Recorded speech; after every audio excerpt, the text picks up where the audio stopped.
I think तुम्हाला या विषयावर बोलायचं नाहीये. नाही नाही सर, तसं नाहीये. मला याचं कारण माहिती आहे. एका नात्याबद्दल एक अशी व्यक्ती तुमच्याशी बोलते जी कधीच नात्यांमध्ये गुंतत नाही. मग अशा व्यक्तीसमोर बोलून सोल्युशन सापडणार नाही. Am I right? Yes I am right. तुमच्या लग्नामुळे तुमच्यात आणि दाभोळकरांमध्ये मतभेद आहे.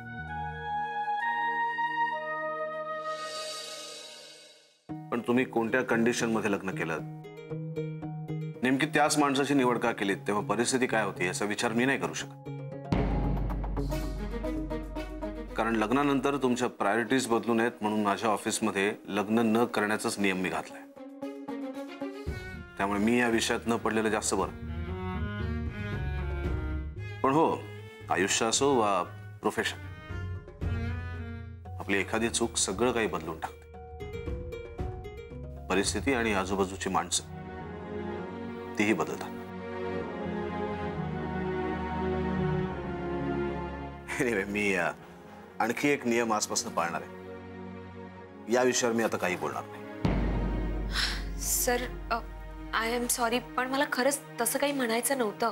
नाही मिस आदिती, नियम म्हणजे नियम, आणि नियम मोडलेले मला चालणार नाही.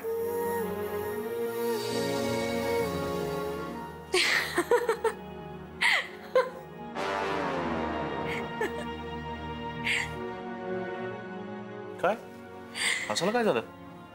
सर नाही, काही नाही. तुम्ही मला मित्रही म्हणता आणि माझ्यासमोर तुमचं मनही मोकळं करत नाही. सांगा ना, काय झालं? सर खरं सांगू का?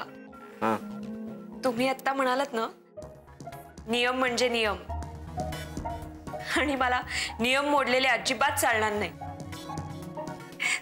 मला नवरे काकांची आठवण आली म्हणून हसले. काय नवरे?